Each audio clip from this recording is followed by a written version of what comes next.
Bom, boa noite, gente, tudo bem? Hoje é a nossa aula número 5 do, aula número 5 do curso de extensão do R na pesquisa social e política, aplicações introdutórias. Aqui tá 4, mas é 5 na verdade. Peço de antemão desculpas aqui pela voz, porque tive uma gripe um pouco forte e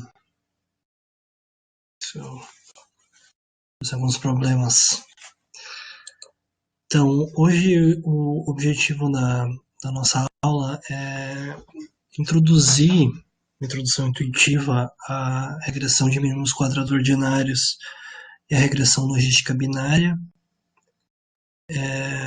um pouco dos fundamentos da teoria, essas duas técnicas estatísticas de regressão, desses dois modelos ou funções específicas de regressão. Depois entrar na ambientação do R, visualizar como fazer, né, os testes e como visualizar e exportar esses resultados. Bom, e daí a primeira questão é o que não é regressão, né? Se vocês procurarem no Google simplesmente o vocábulo regressão, vocês podem encontrar várias coisas, vários resultados ali indicando retorno a vidas passadas, a volta a vidas passadas, né? Ligado ao espiritismo ou outros ramos religiosos, né? E não é esse tipo de regressão que a gente está falando. Mas em termos estatísticos também, a regressão ela não é por si só um teste de causalidade, como algumas vezes isso é mencionado. A gente tem aquele mantra, correlação não é causalidade, não é sinônimo de causalidade, mas a regressão por si só também não é um teste de causalidade, né? Porque a gente tem que atentar, quando a gente está preocupado em entender causalidade, o porquê X, quando X acontece, Y acontece, ou a variação de X tem um efeito sobre a variação de Y, e se atentar a alguns pressupostos, né, que já foi mencionado anteriormente, que são, por exemplo, a questão de associação entre as variáveis.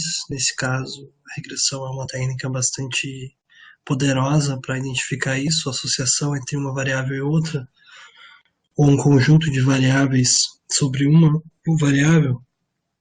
No caso ali, por exemplo, o que está nessa figura aqui, y sendo a variável dependente e x a variável independente, aquilo que explica y, aquilo que a gente quer explicar. A gente também tem que se atentar a um pressuposto temporal, né, que a causa tem que vir antes da consequência, e uma questão também essencial e que impõe uma série de dificuldades para a realização de inferências causais nas ciências sociais, nas ciências humanas de modo geral, é a não omissão de variáveis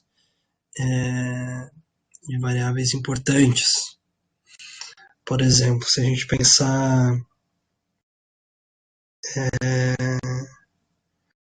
na relação entre esportes, prática de esportes e doenças cardiovasculares, né? Um exemplo da área das ciências da saúde. E a gente quer testar essa relação, ver se a maior prática de esportes tenha um impacto sobre a menor incidência de doenças cardiovasculares. Bom, se eu for lá pegar uma base de dados, eu vou ver, olha, não, eu vou ver a prática esportiva como a prática de tênis e doenças cardiovasculares, enfim, vou ter uma tabela, então vou ter um banco de dados ali com várias linhas, vários casos, sendo que eu tenho essas duas variáveis, então eu vou testar uma regressão, né? Nesse caso, se a variável dependente ela for dicotômica, uma regressão logística binária, eu vou testar essa variável eu vou ver que tem uma relação negativa estatisticamente significativa. Então, por exemplo, quanto maior a prática de tênis, menor a probabilidade da pessoa vir a desenvolver alguma doença cardiovascular. Só que, se a gente pensar em termos contextuais, pelo menos no Brasil, né, a gente está omitindo uma variável aí muito importante, que é a prática de tênis, que é a renda, né? Porque quem pratica tênis, pelo menos no Brasil, são pessoas geralmente com uma renda superior à média da população. Então, eu estou omitindo aí uma variável importante, que talvez ajude a explicar a minha variável dependente. Existem várias técnicas que fogem um pouco do escopo introdutório, que é esse curso, para que a gente contorne esse problema. Então, na própria própria análise de regressão, por exemplo, linear ou regressão de mínimos quadrados ordinários, a gente pode, por exemplo, inserir variáveis de controle para estimar uma relação que nós tenhamos interesse. Mas existem várias outras técnicas interessantes, o matching, o pareamento, variável instrumental, desenho de regressão descontínua, enfim, uma série de técnicas aí que estão aí no cardápio para a gente observar relações de causalidade. Um livro aqui que é bem interessante, Judah Pearl, que é esse livro aqui, acho que tem tradução para o português, que é o livro do porquê, que o autor aqui ele fala numa escada de causalidade, né?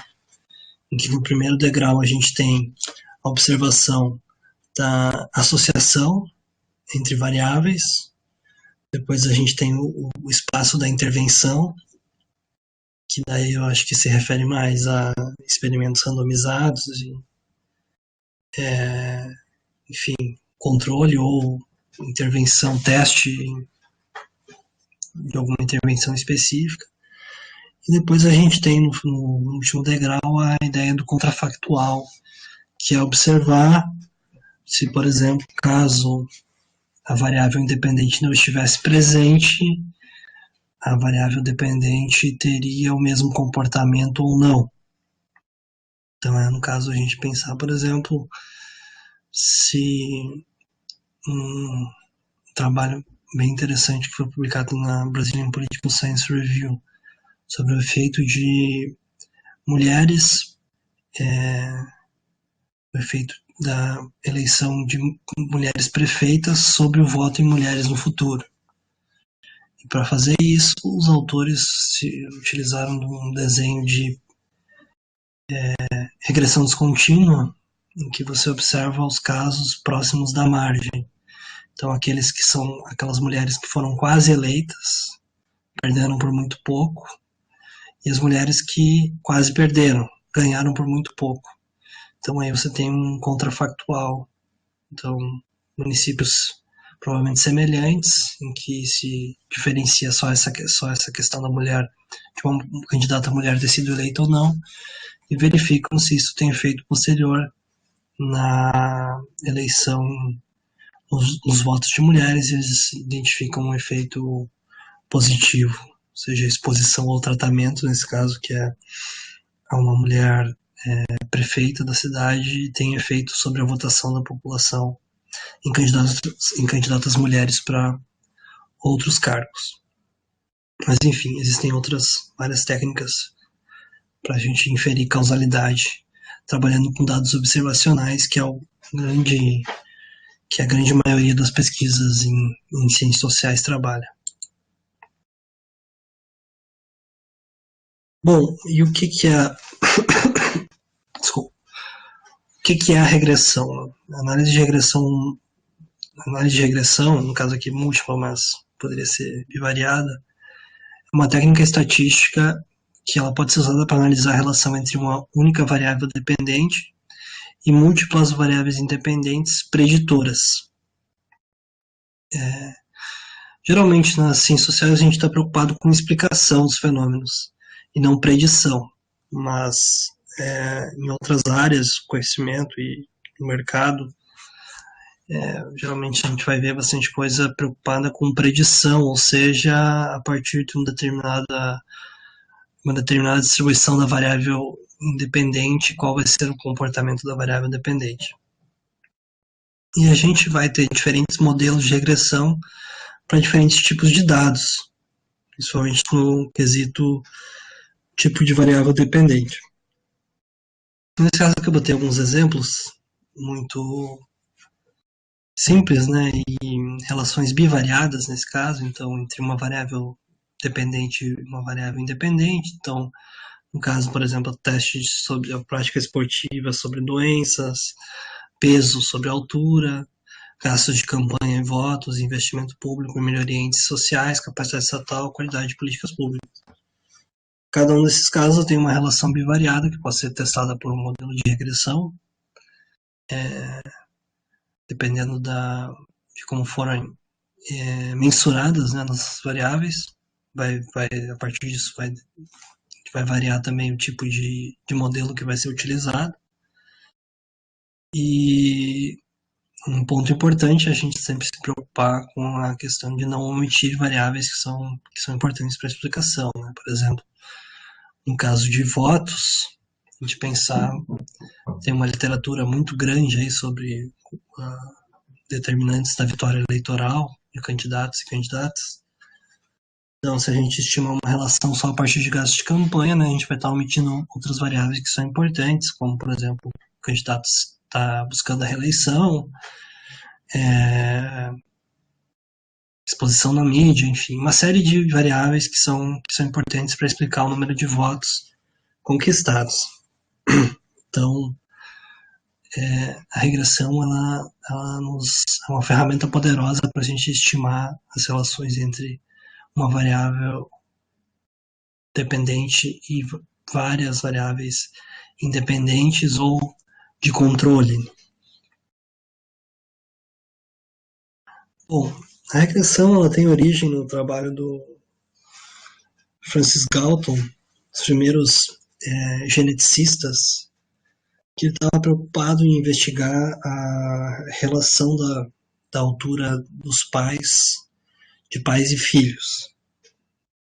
É que, a partir dos bancos de dados que ele dispunha, ele observou que filhos de pais altos são mais altos que a média, porém, geralmente não são tão altos quanto os pais, e o mesmo comportamento se dá para, por exemplo, filhos de pais baixos, são mais baixos que a média, mas talvez não tão baixos quanto os pais. E, a partir dessa observação, ele estimou essa ideia de regressão à média, de que qualquer fenômeno em conjunto de eventos aleatórios tende a retornar ao ponto médio. Então, caso isso não aconteça, a gente vai ter caso a gente não tenha esse fenômeno de regressão à média, a gente poderia observar, por exemplo, à medida do tempo, seres humanos gigantes, né? Porque daí o filho de um pai alto vai ser mais alto que ele e assim por diante. Então, não é isso que acontece, né? A gente vai ter sempre algum retorno ao ponto médio. Então, o Galton, ele se preocupou em formular um método sistemático da avaliação da relação entre duas ou mais variáveis. E nesse caso, quando a variável dependente ela é contínua, no caso, altura, a gente tem um modelo de regressão linear ou de mínimos quadrados ordinários, que a gente vai voltar mais adiante. E esse método ele é descrito em uma função matemática. A gente não vai entrar aqui muito nos pormenores técnicos disso, mas para isso vocês têm a literatura recomendada, mas a gente pode descrever essa função matemática a partir dessa fórmula aqui. Então, nesse caso, a gente tem toda uma regressão linear simples ou bivariada. a gente tem aqui o y, que é a nossa variável dependente, ou seja, o que a gente quer explicar, o que a gente quer predizer. O x é a nossa variável independente, ou seja, aquilo que a gente pensa que explica, prediz y. A gente tem o alfa, que é o intercepto, ou a constante, esses termos são usados de maneira intercambiável, que é o intercepto ou constante, quer dizer o valor médio de y quando x é igual a zero. Vou voltar a isso mais adiante. Enquanto que beta aqui, no parâmetro da distribuição, significa a variação do valor de y quando x é elevado em uma unidade. E por fim, a gente tem aqui o epsilon, que é o termo de erro, a forma de estimar aqui a incerteza. Estatística, a gente está trabalhando sempre com a incerteza. A regressão ela é diferente de uma correlação, porque a gente não está preocupado com a covariância entre as duas variáveis, ou seja, aquela variância compartilhada entre ambas, mas sim em estimar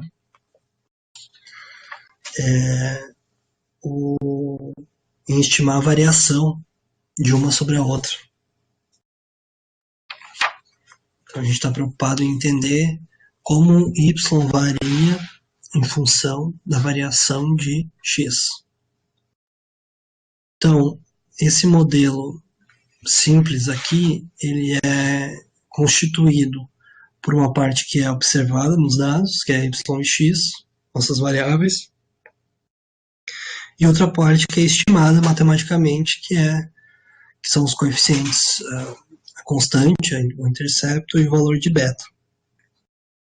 E a gente vai voltar a isso mais adiante.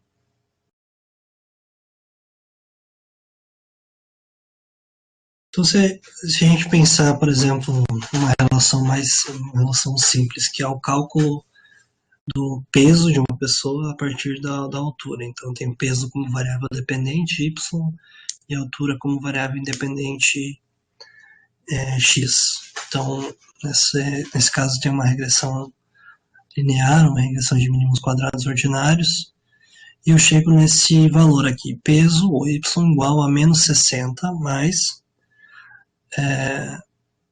0,8 vezes a altura em centímetros. Tá? Isso, o que está dizendo isso aqui? Primeiro a gente tem o valor ali da constante, que é menos 60, que é um ponto de partida para o cálculo, e em muitos casos não vai ter uma interpretação substantiva, porque nesse caso, por exemplo, o que ele está estimando aqui é o peso quando a altura é igual a zero. Só que ninguém mede zero. Então, não tem uma interpretação muito substantiva aqui, né? Então, eu tenho a constante, eu tenho o coeficiente de beta, que é 0,8. Nessa estimativa, coeficiente de regressão, não correlação, como está aqui no slide. Então, a partir desses valores, desse cálculo, eu posso estimar o peso para uma pessoa com 1,75 m como 80 quilos. Então, os dados que eu tenho aqui disponíveis. Então, eu vou ter 80, o peso igual ali a constante por beta vezes a altura ali que eu defini. Bom, como eu coloquei anteriormente, para cada tipo de dado a gente vai ter um modelo mais adequado de regressão. Então, cada tipo de variável dependente. Né? Então, nesse caso, por exemplo, o valor, quando a variável dependente é contínua, ou porcentagem sem zeros, pode-se usar o modelo de regressão linear, ou quantílica, né? E por aí vai, continuar multivariada, dados composicionais, posicionais, desculpa, e por aí vai. Nesse caso, nessa aula, a gente vai trabalhar com a regressão linear, ou de mínimos quadrados ordinários, e com o modelo logístico binário. Que daí, nesse caso, a gente vai trabalha-se com variável dependente binária ou dicotômica. Geralmente assume o valor de 0 e 1. Então, ou seja, quando um evento não acontece ou acontece. Caso a ciência política é geralmente utilizada para verificar a probabilidade de um determinado candidato ser eleito, caso por uma série de variáveis independentes.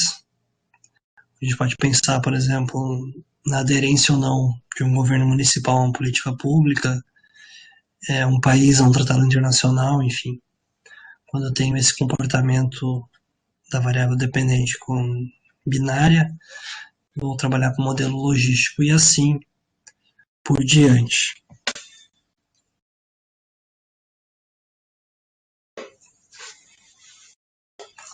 Bom,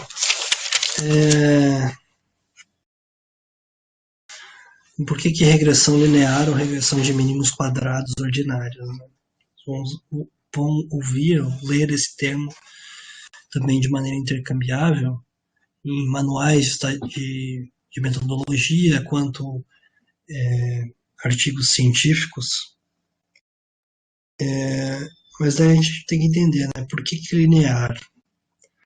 Porque se assume que a relação entre x e y pode ser descrita por uma função linear, ou seja, ela é representada por uma reta. Lembrando das aulas de álgebra. E mínimos quadrados ordinários, daí não é tão intuitivo assim, porque o encaixe da reta é dado pela soma dos resíduos elevado ao quadrado, em português, né? Alguns pontos. Vamos ver aqui a figura. Nesse caso aqui, por exemplo, aqui no lado esquerdo da tela, a gente tem aqui a função linear, né, uma reta. Nesse caso, a gente tem uma relação negativa e à direita a gente tem uma relação positiva, que a gente tem a reta estimada da regressão, essa reta azul, e tem os dados, as observações em vermelho aqui.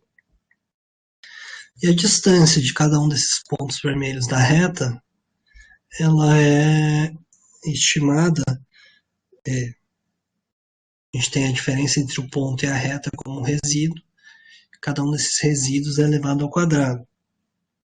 Então, alguns pontos vermelhos, aqui nesse caso, essa figura aqui de exemplo, se distanciam da reta de maneira vertical para cima ou para baixo. Quanto maior a soma dos resíduos, pior o encaixe da reta. Isso aqui é importante,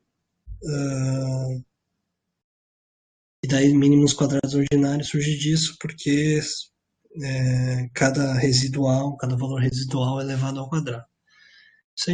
Isso é importante porque quando a gente vai verificar, por exemplo, testar alguma relação entre variáveis contínuas, por exemplo, de qualquer natureza, e a gente tem muitos outliers, ou seja, aqueles casos que fogem muito à curva, a gente vai ter problema de encaixe da reta. Nesse caso aqui, nesse exemplo aqui, a gente vê, por exemplo, a diferença quando um outlier está presente ou ele é removido. E quanto mais distante da reta, elevado ao quadrado, o resíduo, pior vai ser o encaixe. Então, é um ponto para se ter atenção quando a gente vai estimar alguma relação, observar se existem outliers nos nossos dados.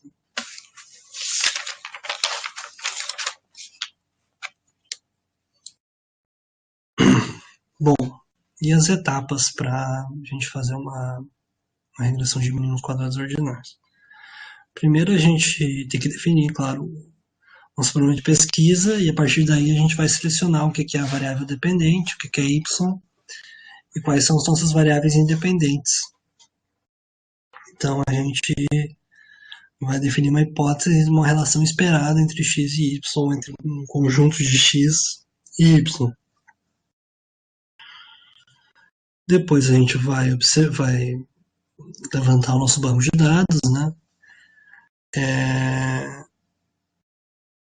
E daí aqui a questão é quanto mais observações melhor. Só que às vezes isso não é possível, né? Enfim, depende daí do objeto do problema de pesquisa, o que vocês querem estudar. Depois a gente vai verificar em que medida os dados disponíveis eles satisfazem alguns pressupostos da análise de regressão. Então, deve-se reportar, nesse caso, né, técnicas utilizadas para corrigir eventuais violações. Depois a gente passa a estimação do modelo e a interpretação dos resultados. A questão dos... Pensar aqui num problema de pesquisa, que a gente vai ver aqui no R, que a gente quer observar nesse caso aqui qual a relação entre desigualdade econômica e qualidade da educação. Então, eu tenho dois conceitos, né? Desigualdade e qualidade da educação. Daí eu tenho que partir do mundo conceitual para o mundo operacional. Tem que mensurar, então, a partir de tem uma questão teórica geral ali de que quanto maior a desigualdade, pior vai ser os resultados educacionais, por uma série de fatores. E depois eu parto para os dados empíricos, eu vou ter que encontrar alguma forma de mensurar esses conceitos, né? Então, no caso de desigualdade, por exemplo, a gente pode pensar no índice de Gini, como uma medida de desigualdade varia de 0 a 1, né? Sendo que mais próximo de 1 mais desigual a distribuição de renda. E a qualidade da educação, o valor do IDEB, do Índice de Desenvolvimento da Educação Básica. E daí eu parto também eu quero entender essa relação nos municípios brasileiros. E daí eu tenho que verificar, né, os pressupostos, ver se... Enfim, eu vou voltar aqui, eu vou passar aqui o que são alguns dos pressupostos da análise de regressão de mínimos quadrados ordinários. Estima-se o modelo e interpreta os resultados. O texto que eu recomendei para vocês, do professor Dalson Figueiredo, filho, e coautores, eles apontam 10 pressupostos necessários para a realização da regressão de mínimos quadrados ordinários. E cada um tem a sua importância e caso não seja observado, tem a sua consequência, mas, de modo geral, a gente precisa se atentar aos pressupostos, porque modelos que não seguem alguns dos pressupostos, eles vão gerar resultados enviesados e ou ineficientes, sendo que o viés é a tendência da gente sobreestimar ou subestimar, tá errado aqui, os coeficientes, e também o aspecto da ineficiência, quanto maior a variância, maior vai ser a ineficiência do nosso modelo. Então, como eu falei anteriormente, tem 10 pressupostos ali, foquei aqui alguns específicos, né? É uma discussão mais técnica,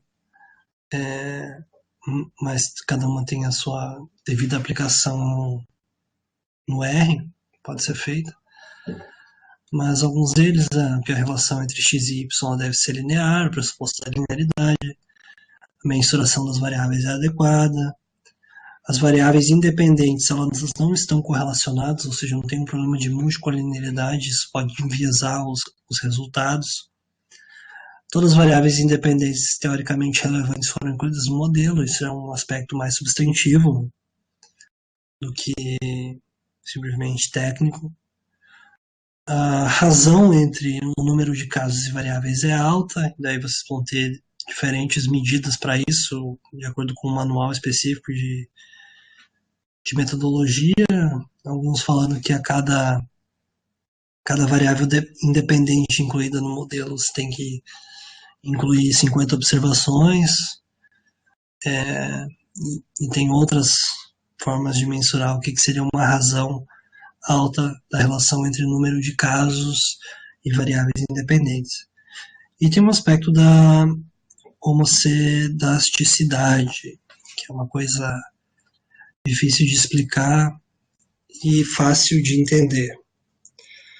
Uh, homocedasticidade significa de igual ou mesmo variação, enquanto a heterocedasticidade é diferente variação. E o que isso significa?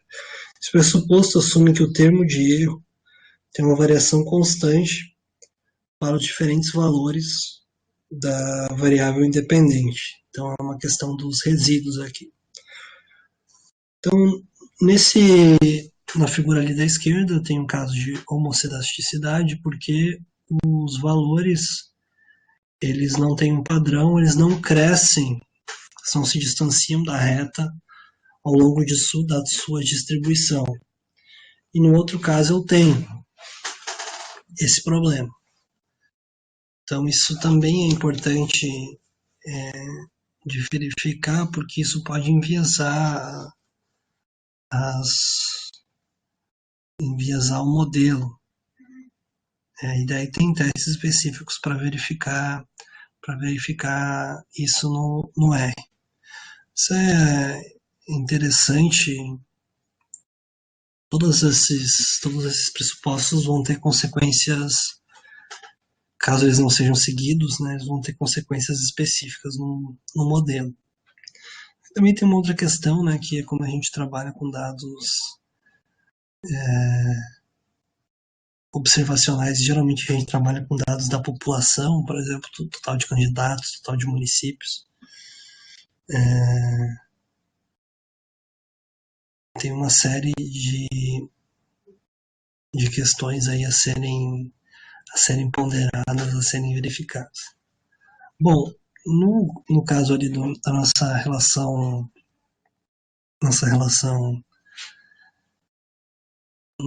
da nossa pergunta de pesquisa, nosso modelo, lá vamos ver o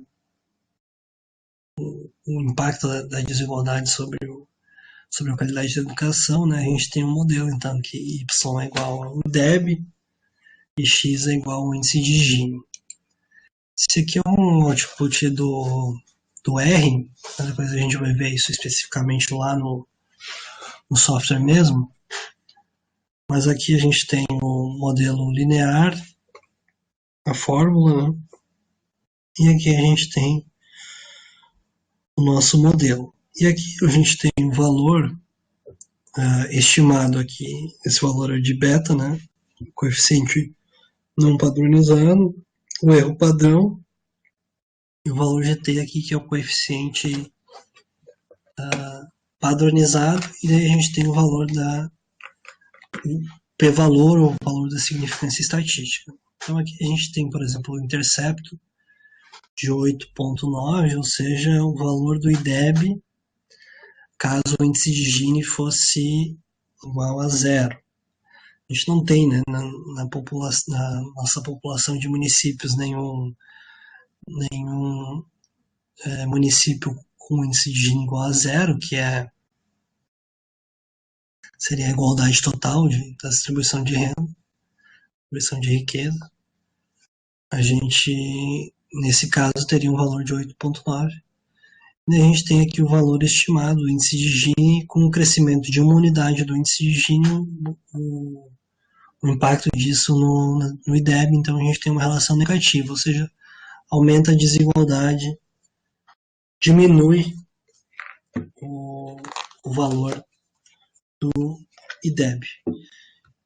O valor de T aqui, a gente tem um erro padrão, né, que é importante para um intervalo de confiança.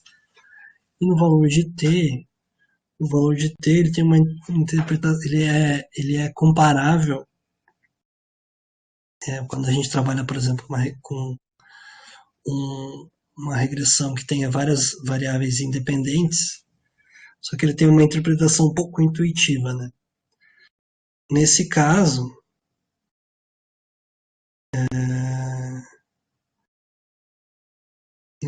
aqui, o valor de menos 35,69 quer dizer basicamente que o aumento de um desvio padrão na desigualdade diminui o IDEB em menos 35,69 desvio padrão. Então é uma interpretação um pouco intuitiva. Bom, mas depois a gente tem também aqui o valor do R quadrado e do R quadrado ajustado, que é uma medida de ajuste do modelo.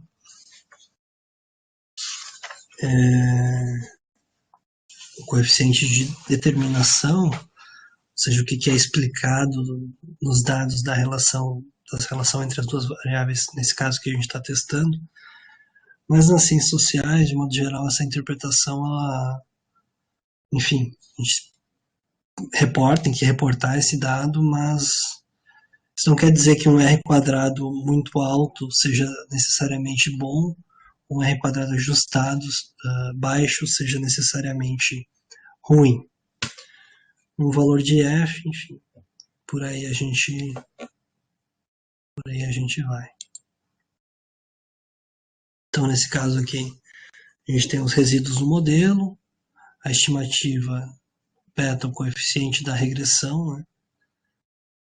O erro padrão, a significância, o valor de t, que é o coeficiente padronizado, e o R quadrado ajustado, que é o coeficiente de determinação, que varia de 0 a 1 e explica o quanto da variação de y é explicado pelo modelo. Mas, como eu falei anteriormente, ele não é...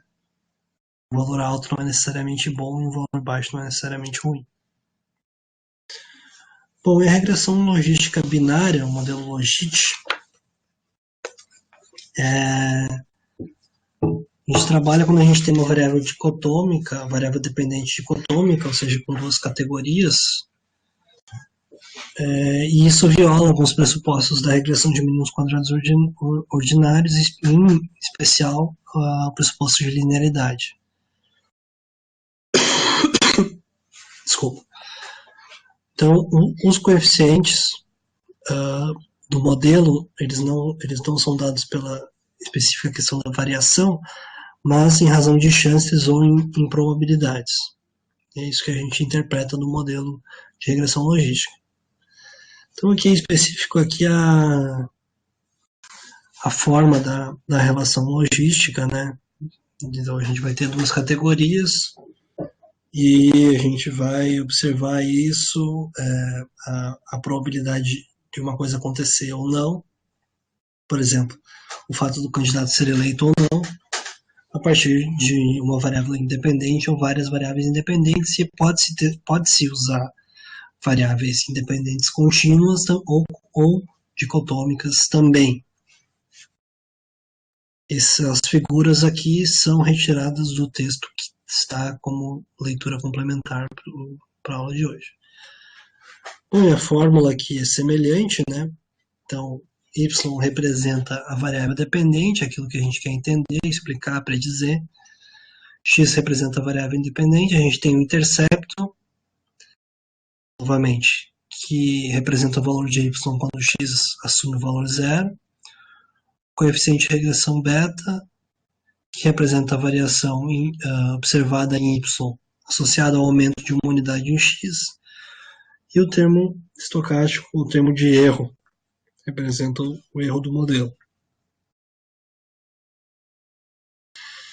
Então, a gente também vai...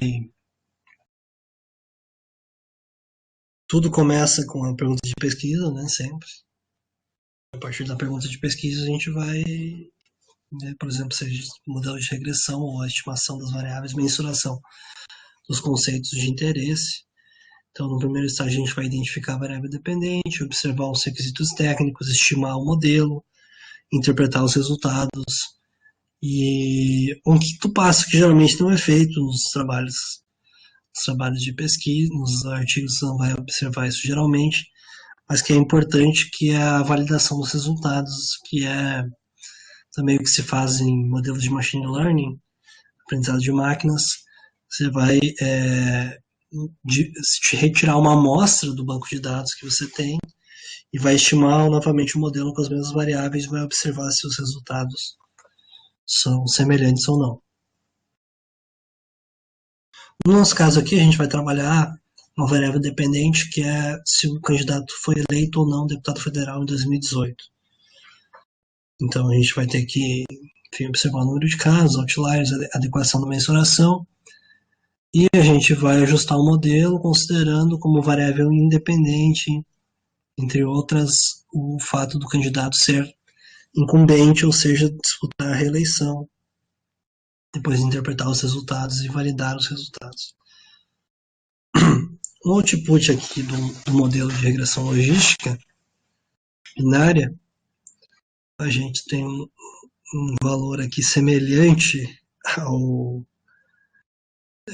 estrutura aqui, mais ou menos semelhante à regressão de mínimos quadrados ordinários, só que aqui o coeficiente de beta aqui estimado, ele é pouco intuitivo. Diferentemente da regressão linear, MQO, em que os coeficientes são fáceis de interpretar, as estimativas no modelo logístico elas são menos intuitivas. Isso porque a transformação logística ela informa o efeito da variável independente sobre a variação do logaritmo natural da chance da variável dependente. Ou seja, ao se considerar, por exemplo, o coeficiente 0,6, espera-se um acréscimo de 0,6 unidades no logis de y sempre que x aumenta uma unidade. Então aí já se perdeu completamente, né? Então, afirmar que a quantidade de logit aumentou em 0,6 unidades é pouco intuitivo e não ajuda a entender a relação entre as variáveis. Então, a alternativa nesse caso é a gente analisar o exponencial de beta do coeficiente, que também geralmente é interpretado como usado o termo é usado de maneira intercambiável o termo razão de chances ou odds ratio. E a partir desse valor a gente pode, ainda tem uma outra estatística mais interessante, na minha opinião, que é o incremento percentual da probabilidade.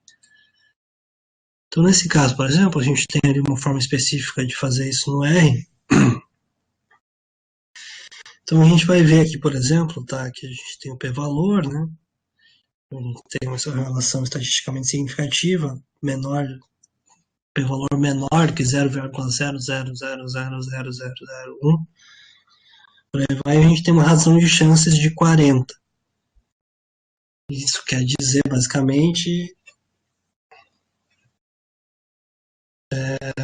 que um candidato à reeleição vai ter 40 vezes mais chance de ser eleito do que um candidato que não disputa a reeleição. Só que a gente tem uma forma, acho que mais legal de observar isso, que é o incremento percentual da probabilidade da razão de chance. Então a gente calcula isso tendo a razão de chances menos 1 vezes 100. Então no modelo anterior, a gente tem um valor aqui de 40,07. A gente observa esse valor, 40,07 menos 1 vezes 100. Isso nos indica aqui, segundo o nosso modelo estimado aqui, que um candidato à reeleição tem 3.907% mais probabilidade de ser eleito do que um candidato que seja desafiante.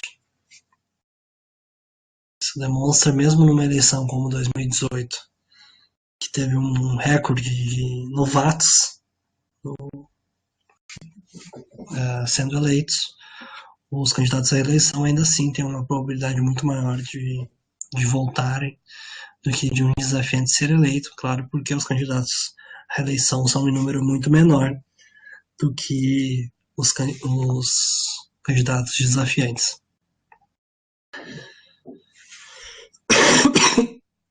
Desculpa. E bom, eu recomendo especificamente esses dois textos aqui, foi que eu retirei algumas das citações dessa aula.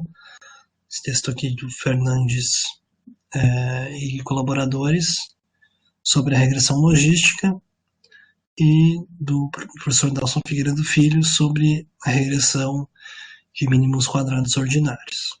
Então agora a gente vai para o R.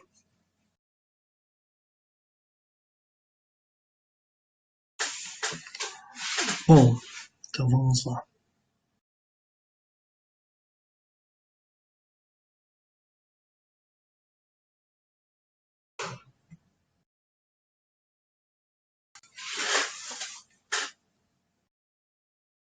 Então aqui no nosso espaço no Open Science Framework, a gente tem aqui já, eu coloquei uns scripts aqui do R, essa pasta, a aula regressão MQO, aula regressão logística.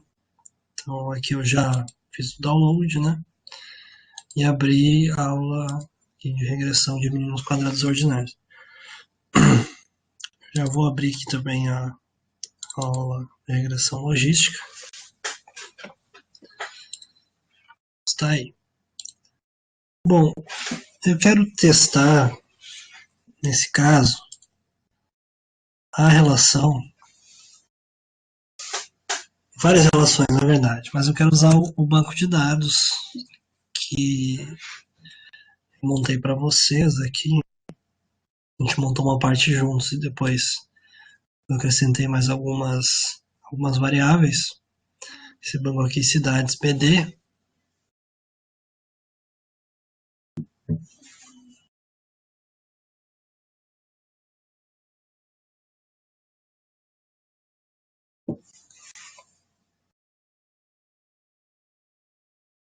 Bom, foi feito o download, né? Então, foi feito a importação aqui para o banco de dados.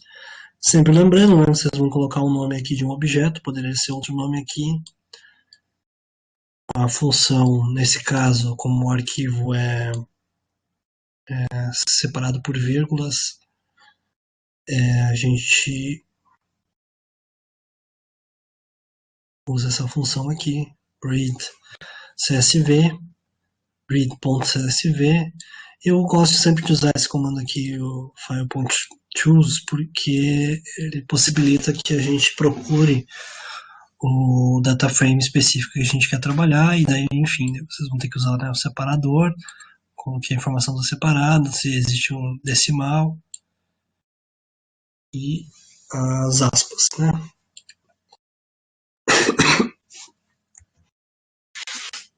Aqui é só, deixa eu observar. Eu vou usar esses dois pacotes, tidyverse e o dplyr, para selecionar só as variáveis de interesse que eu quero nesse banco, porque esse banco de dados já tem 200 e poucas variáveis. Eu não quero todas elas, isso dá confusão.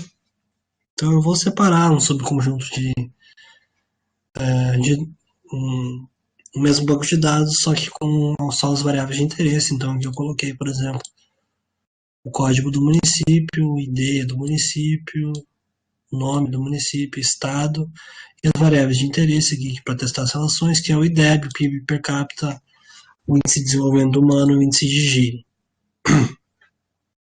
Então, nesse caso aqui eu criei um novo objeto, né? Usei o objeto antigo aqui, cidades, dar esse comando aqui, que é o percentual e a função select. Então, a partir disso, eu consigo selecionar aqui agora meu banco de dados, tem só 8 variáveis. Dá o summary aqui, porque minha variável dependente da relação que eu quero é o IDEB, né? Então, eu tenho aqui a distribuição da variável, que ela vai de um mínimo de 2,9 tem um máximo de 9,4, sendo que tem 150 casos omissos. Um dos pressupostos da análise de regressão é a normalidade da variável dependente, né? Distribuição normal. E geralmente as variáveis dependentes não são normalmente distribuídas. Tem testes específicos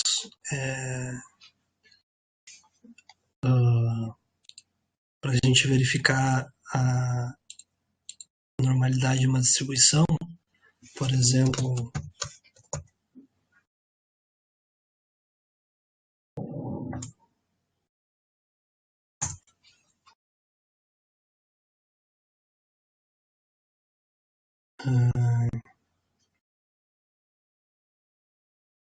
que eu tenho, esse aqui é um tutorial aqui sobre testes de normalidade.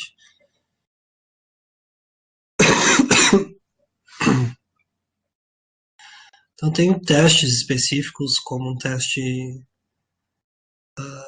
Shapiro-Wilk e outros, que vão testar, ver se ele é um teste de hipótese, que se o p-valor for maior que 0,05, geralmente indica que a variável dependente ela é normalmente distribuída. Só que esses testes eles são muito dependentes do tamanho da amostra, do tamanho da população que a gente está trabalhando. E quanto maior a população, geralmente vai ser um teste que vai nos dizer que não é normalmente distribuída a nossa variável dependente. Mas vocês podem aplicar esses testes com esses dados, observar, e geralmente a gente tem algumas alternativas quando isso acontece, né? Eu deixei na bibliografia também do curso um texto bem curtinho e bem interessante sobre distribuição normal, que é esse texto aqui da Ângela Tavares Paz, o que fazer quando a distribuição não é normal, e a gente tem várias alternativas do que fazer. Primeiro, testar, ver se é normalmente distribuída e por que isso é importante. E depois a gente tem alternativas, transformação logarítmica, enfim, outras alternativas para fazer. Mas a gente pode verificar visualmente também a distribuição da variável dependente. Nesse caso aqui, por exemplo, a gente pode verificar a partir do histograma, a partir do boxplot. Nesse caso a gente vê que a gente tem alguns casos aqui fora da curva, alguns outliers.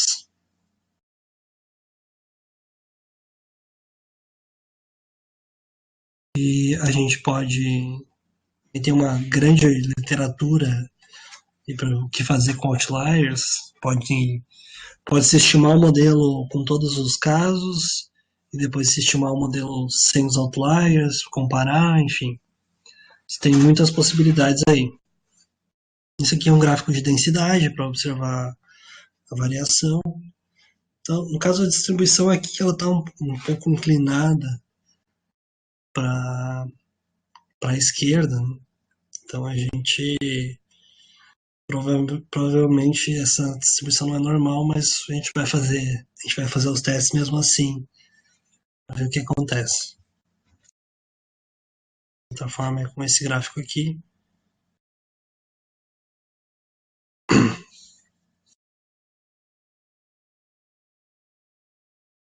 E por aí vai. A gente pode verificar os outliers, então a partir desse pacote aqui chamado outliers, a gente tem essa função outlier, e daí a gente coloca aqui, no caso, o objeto aqui, o data frame que a gente está trabalhando, e a variável.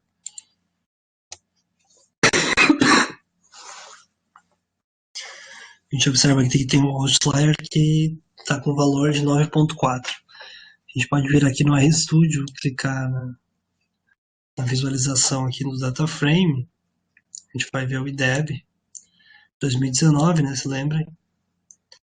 A gente tem aqui uma cidade que é um outlier, que é essa cidade de Mucambo, no Ceará, que tem um IDEB de 9,4. Esse é um outlier caso fora da curva. Por enquanto, eu não vou fazer nada em relação a isso, mas existem técnicas de exclusão, né? Exclusão desses outliers.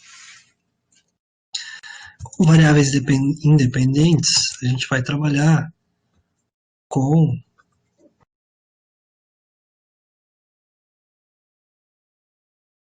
variáveis que são o índice de Gini, o IDH e o PIB per capita. Aqui eu vou fazer um teste de correlação. Como vocês se lembram, aqui uma das pressupostos da análise de regressão de mínimos quadrados ordinários é a não existência de correlação entre as variáveis dependentes, a relação de multicolinearidade. Nesse caso a gente não tem aqui. Existem alguns limites críticos. Alguns autores trabalham com 0,9, ou seja, se duas variáveis independentes têm uma correlação de 0,9, vocês não utilizem as duas, utilizem só uma, ou tentem fazer uma média das duas, ou uma análise fatorial, criar um componente a partir de uma série de variáveis. Mas nesse caso a gente não tem. A gente tem aqui, por exemplo, o PIB per capita tem uma correlação de 0,45 com o IDH, de menos 0,15 com o índice de Gini e assim por diante. A gente parte aqui para o nosso modelo. No caso, quando a gente vai rodar um modelo de regressão, a gente também cria um objeto, nesse caso para armazenar aqui no nosso ambiente, aqui no RStudio. E a função utilizada para fazer uma regressão de mínimos quadrados ordinários é LM, ou Linear Model. E nesse caso aqui, por exemplo, eu tenho a variável dependente aqui, IDEB. Tenho um acento aqui que me indica a relação com a variável independente, no caso aqui PIB per capita, eu coloco uma vírgula sempre com essa função aqui data igual a os dados que eu estou trabalhando. Então, nesse caso aqui, vou fazer um summary aqui, eu tenho o summary, eu tenho as estatísticas do modelo. Então, aqui eu tenho um modelo com R quadrado ajustado bem baixo, 0,06, ou seja, 6% da variância da variável dependente explicada pelo modelo. Como eu falei isso antes, isso não é necessariamente um problema, mas é um dado que precisa ser reportado. E eu tenho aqui uma relação positiva, porém, como a gente vai ver, é muito baixa. Não adianta só, na verdade, isso é importantíssimo, vocês não interpretarem se a relação é estatisticamente significativa ou não. Ou seja, o p-valor é menor que 0,05 ou não. E sim, o coeficiente beta aqui, que nos interessa, que é a estimativa aqui da influência, da relação do PIB per capita sobre o IDEB. Realmente, quando tem esse menos ou mais 0,5 aqui, no caso menos 0,5 quer dizer aqui que provavelmente o valor do coeficiente beta é 0,0000104. Então é um valor muito baixo. Isso pode ter relação com a forma que a gente mensurou aqui o PIB per capita, né? Enfim. Aqui o modelo 2 vai ser pelo IDH, ou seja, ainda uma regressão linear simples, que tem de novo IDH, esse desenvolvimento humano municipal, sobre o IDEB, eu tenho aqui o valor do coeficiente beta. Aqui no caso o intercepto é menos 0,005. Isso também não vai ter uma interpretação muito substantiva, porque isso aqui está dizendo o que é o valor do. Qual é o valor do IDEB quando o IDHM é igual a zero, né? E como o IDHM não existe, não tem valor zero, então vamos ver aqui de novo aqui o summary aqui. O mínimo é 0.418. Por fim, aqui tem o modelo 3, que é o modelo que eu apresentei na apresentação de slides, que é pelo índice de Gini. A gente tem essa relação aqui, negativa. A questão legal aqui também é que a gente pode usar essa função aqui, predict, usando aqui modelo 3, no caso, esse modelo aqui que eu quero ver, a função DataFrame, e dá para colocar aqui o índice de Gini um valor hipotético. Por exemplo, eu quero saber, a partir do modelo 3, que estimou a variação do IDEB a partir da variação do índice de Gini, qual seria o valor do IDEB se o índice de Gini fosse 0,5? Então aqui eu tenho uma estimativa, o valor do IDEB seria 5,69. Se o valor do índice de Gini fosse 0,99, ou seja, quase total desigualdade, o valor do IDEB seria 2,54 e assim por diante. Isso aqui é só um exercício, né? Como eu falei anteriormente, geralmente nas sociais a gente não está preocupado, ou nas públicas a gente não está preocupado com predição e sim com explicação. Por fim, no modelo 4 vai ser uma regressão linear múltipla, que eu vou incluir as três variáveis, PIB per capita, então eu tenho um sinal de mais,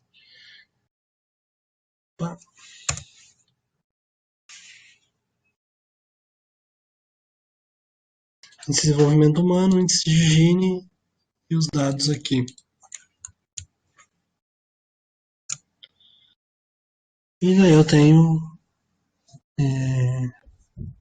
no summary aqui o meu modelo.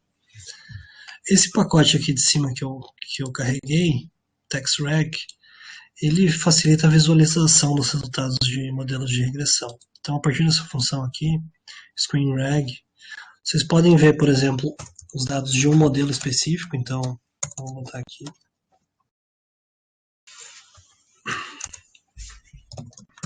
Modelo 4. Então, a gente vai ter os valores aqui, ó. Fica mais claro, né? Fica muito mais claro do que esse output aqui. Então, você tem aqui o R quadrado ajustado, o número de observações, aqui o valor do coeficiente beta, entre parênteses o erro padrão, e considerando aqui o comando da lista, entre parênteses podem colocar todos os modelos, então cada um dos modelos dos testes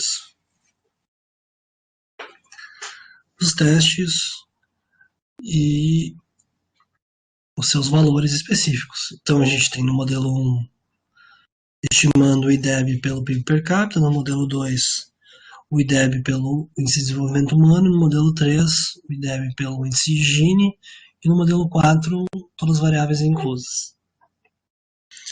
Então, o que a gente pode ver aqui, por exemplo, que o PIB per capita ele tem um valor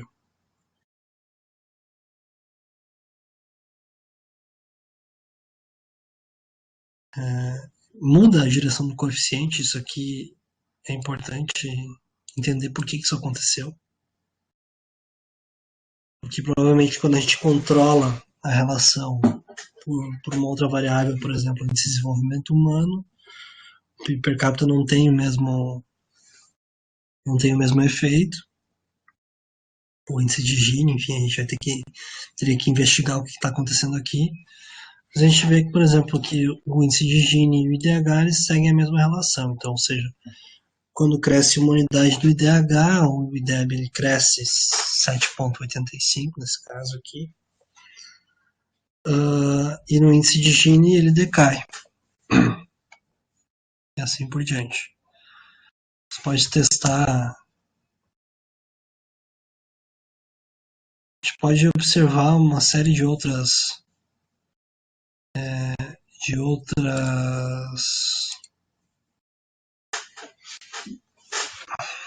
estatísticas dos resíduos, modelo. Vou usar aqui esse aqui, ela nos ajuda a ver o valor se existe heterocedisticidade no modelo. Nesse caso não tem no nosso modelo,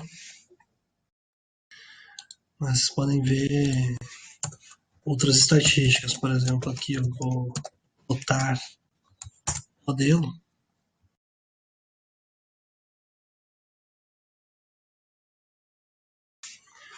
Que a gente pode ver, por exemplo, essa relação da heterocedisticidade, que o erro ele se mantém constante, né, na distribuição de erro.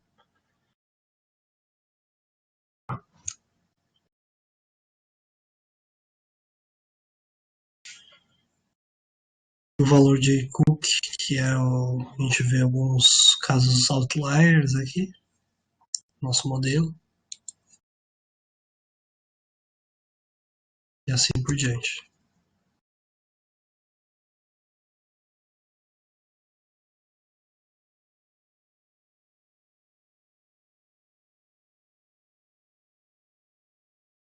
E a gente pode reportar os resultados tanto a partir de uma tabela, mais ou menos assim,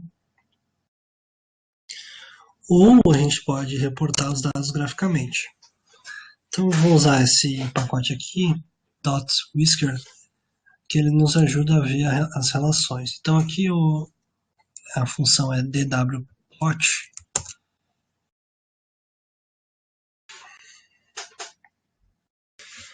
Aqui espero que vocês consigam enxergar e depois consigam fazer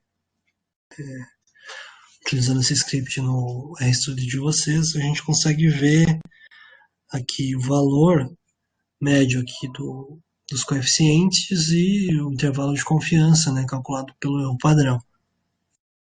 E a gente pode ir incrementando esse modelo. Então, nesse caso aqui, por exemplo, eu vou incluir aqui o intercepto igual a zero. A gente vê que, por exemplo, quanto mais próximo da linha aqui seria que a gente tem uma relação talvez não estatística não significativa estatisticamente, a gente pode ir melhorando as coisas ao longo do tempo. Então, nesse caso, por exemplo, aqui, esse comando todo aqui,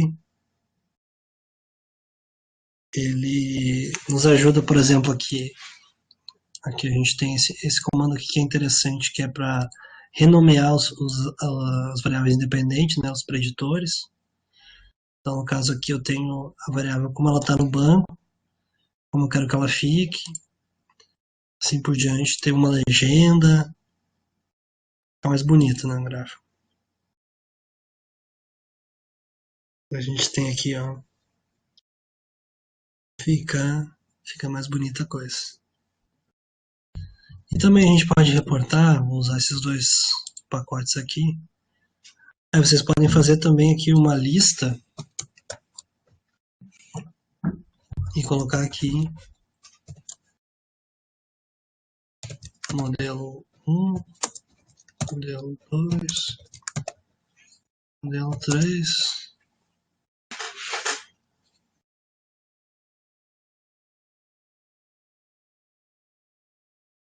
Vocês têm aqui as diferenças. Aqui tem a legenda, a posição da legenda, né? Eu coloquei aqui um valor aqui para ela não aparecer. Mas vocês podem modificar isso aqui, ver se vai dar certo.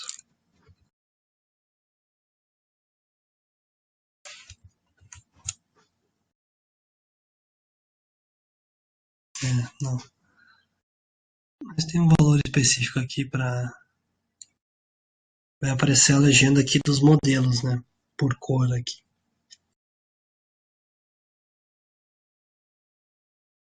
Aqui eu carreguei aqui esses bancos, esses os pacotes. Essa função aqui, eu tenho essa função um gráfico de efeito. Então eu tenho aqui vou plotar aqui no R. Aí sempre lembrando, né, gente, vocês vão aqui exportar e podem salvar como imagem, escolher o diretório, salvar a imagem, depois colocar no artigo.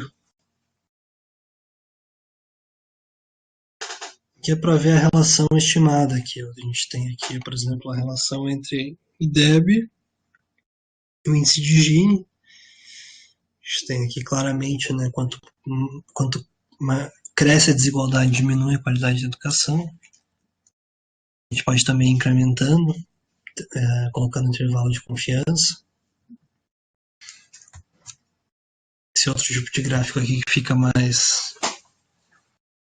demora um pouco mais.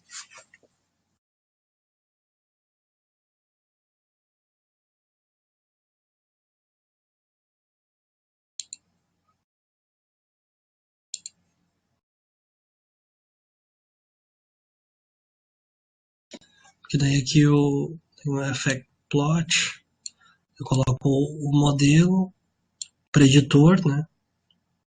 Sempre entre aspas aqui o valor da variável independente, se eu quero intervalo de confiança, e aqui se vai aparecer a distribuição dos casos. Esse gráfico aqui demora um pouco para acontecer, porque ele é meio pesado.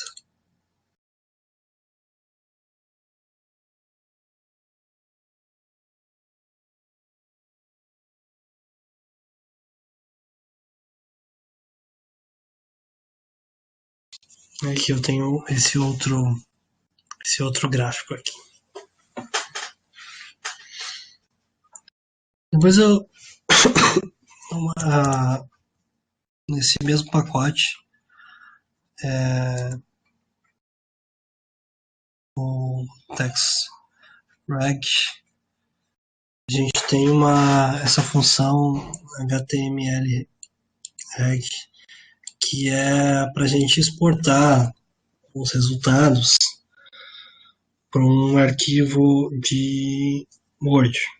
Tem várias formas de exportar dados para outros formatos, né? Mas eu acho isso aqui particularmente fácil. Vocês podem vir aqui em Help, mlreg, vocês vão ver ajuda aqui, né? E os exemplos de como fazer. Usando um exemplo desses aqui, eu criei isso aqui. Então, eu usei essa função, HTML, reg, o modelo 4 eu quero exportar. Daí eu coloco aqui o nome do arquivo que eu quero que ele se transforme. Vamos ver o que acontece. Tenho aqui o comando, que a tabela foi transcrita, desculpa, para o arquivo tal. Eu tenho que ver aqui certinho qual diretório que eu estou trabalhando, né? Nesse caso aqui, eu acho que é nesse scripts. Aqui eu tenho o arquivo que foi exportado.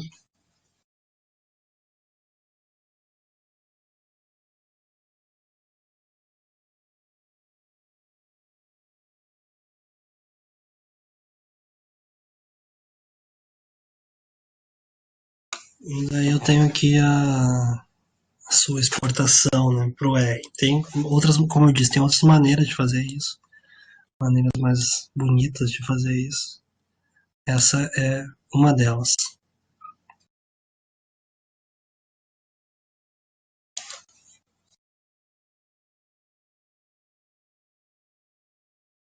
Vou colocar aqui as modificações que eu fiz. E vamos partir para a regressão logística, né, esse outro script. Daí a gente vai precisar do banco de dados de candidatos a deputado federal, que se vocês acompanharam nas outras aulas, deve estar salvo com esse nome aqui, ou está lá no Open Science Framework, candidatos a deputado federal. Vou usar esse pacote aqui que vocês já viram, eu utilizando o Memisk para recodificar algumas variáveis. Então aqui eu vou primeiro criar uma variável chamada reeleição, a partir dessa função recode. Vou falar qual é a variável que eu quero, que é st reeleição, porque eu sei, observando aqui o banco, isso aqui vocês, geralmente os bancos que vocês trabalham mais frequentemente, vocês já sabem como é que é a coisa. Tem essa aqui, por exemplo,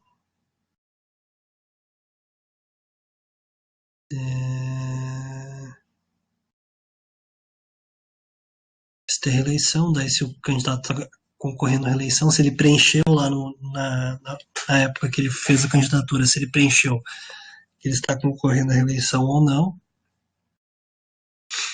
E aí eu vou criar aqui a variável. Então aqui eu tenho sumário aqui dos candidatos que estão à reeleição e os outros que não.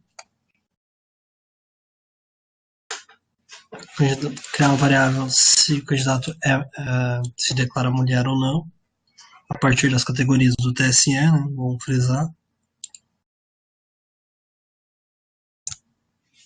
Então também vou precisar aqui do cifrão, variável que eu quero transformar. E a variável de cor, raça, o candidato se autodeclara negro. Então nesse caso aqui eu coloco como 1, eu faço o candidato declarar a cor preta ou parda, e 0 as demais classificações.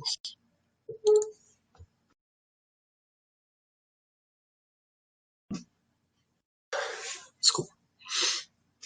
Por fim, aqui eu quero minha variável dependente, porque eu quero estimar a probabilidade do candidato ser eleito.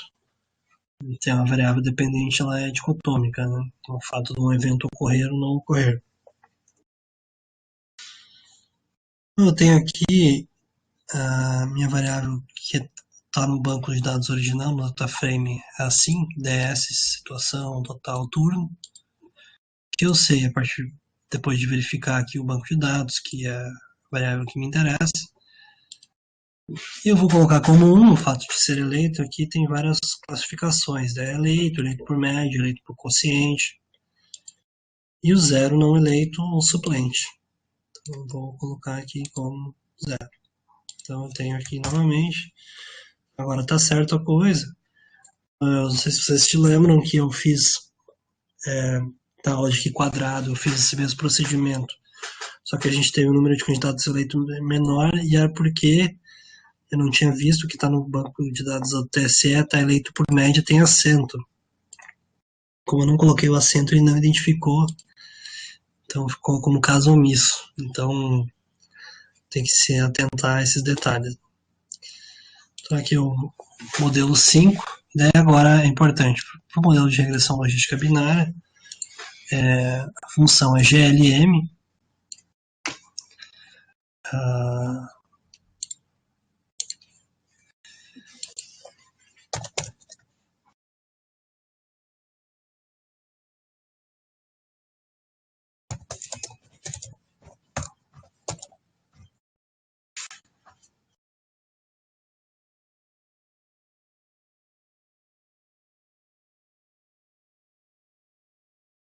modelos lineares generalizados. Não me lembrava mais o que significava. E daí você tem que acrescentar, além das variáveis de interesse e da especificação aqui de qual dado, a família aqui de distribuição, que nesse caso é binomial, e vocês podem ou não acrescentar isso aqui, o link, que é logit. Então eu vou rodar aqui o modelo, eu tenho minha distribuição. Agora no modelo 6, eu vou minha variável dependente é resultado.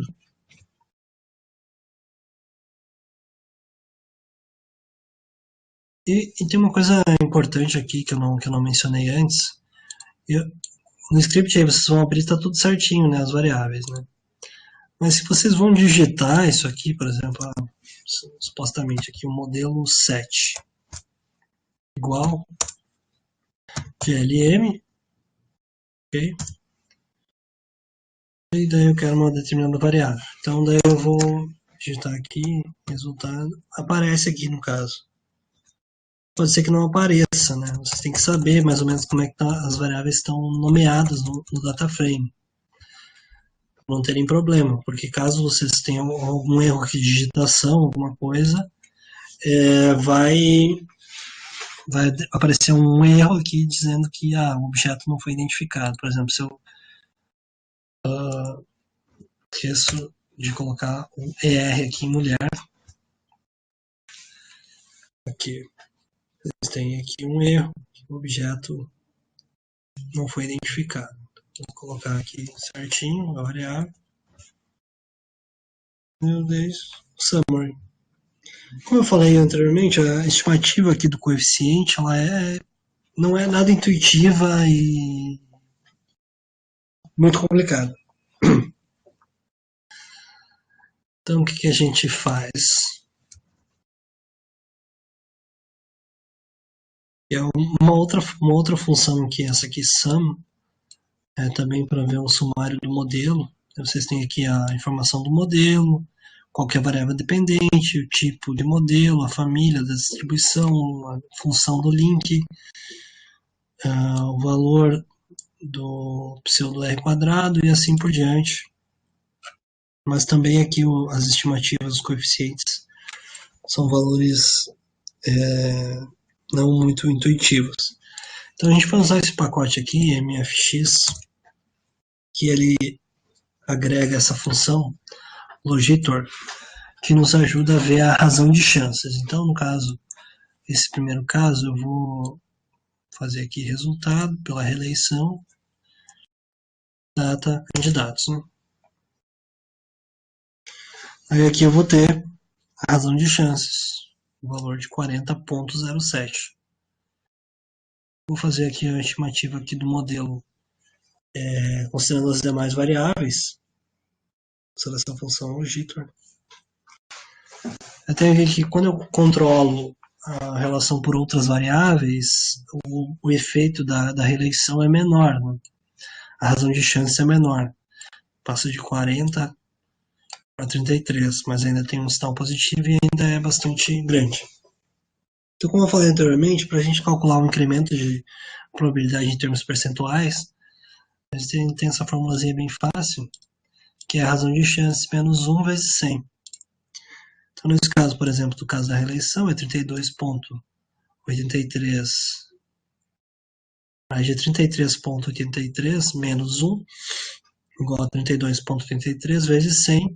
A gente tem aqui que um candidato à reeleição, nesse nosso modelo, tem 3.283% mais chance de ser eleito do que um candidato desafiante. Quando a gente vê aqui no caso das mulheres, a gente tem o valor de 0,52 menos 1, fica menos 0,48 vezes 100, o valor de menos 48%. Ou seja, as mulheres têm a probabilidade de ser eleitas de menos 48% quando comparadas aos homens, e candidatos negros com probabilidade aqui de menos 43%. A gente pode criar aqui criar um objeto, na verdade, não um vetor, para a imagem ficar mais clara. E a gente cria aqui um objeto, nesse caso aqui eu botei VT, mas pode ser qualquer coisa, a função logitor e o que a gente está estimando. A gente pode ver aqui a razão de chances, erro padrão, estatísticas de ajuste do modelo. No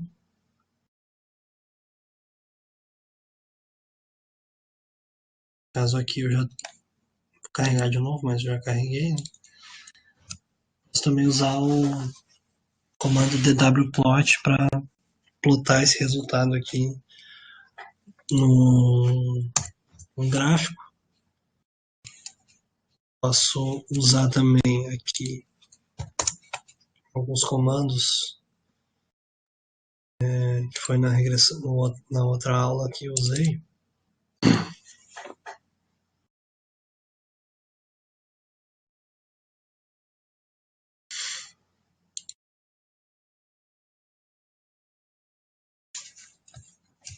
Isso aqui, essa linha aqui, vou ver o que sai. Não é modelo 4, não é modelo 6.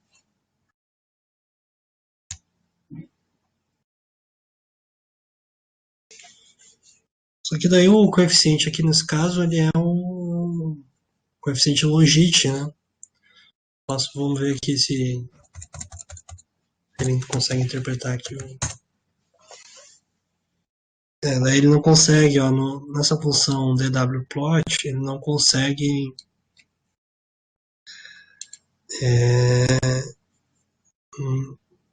não consegue interpretar um objeto logitor. Mas tem outras formas de fazer isso.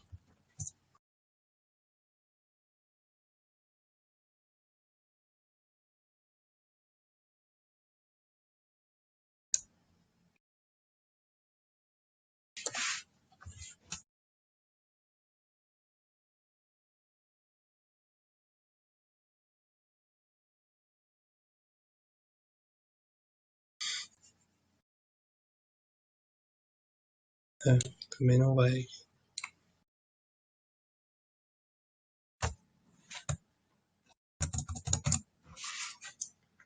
Mas assim por diante. Vocês podem ir também testando outros modelos, outras formas de observar graficamente os resultados. Porque fica mais interessante para visualização, principalmente. Fica mais interessante de ver como dado num gráfico,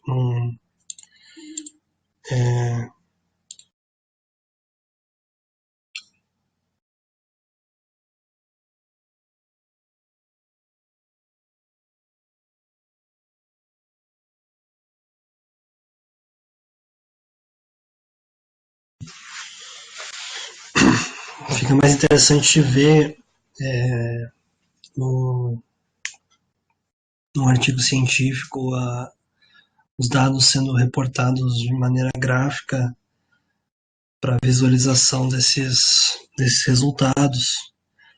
Mas claro, tudo depende, também é uma questão de estilo, mas depende dos objetivos do trabalho, qual é a questão.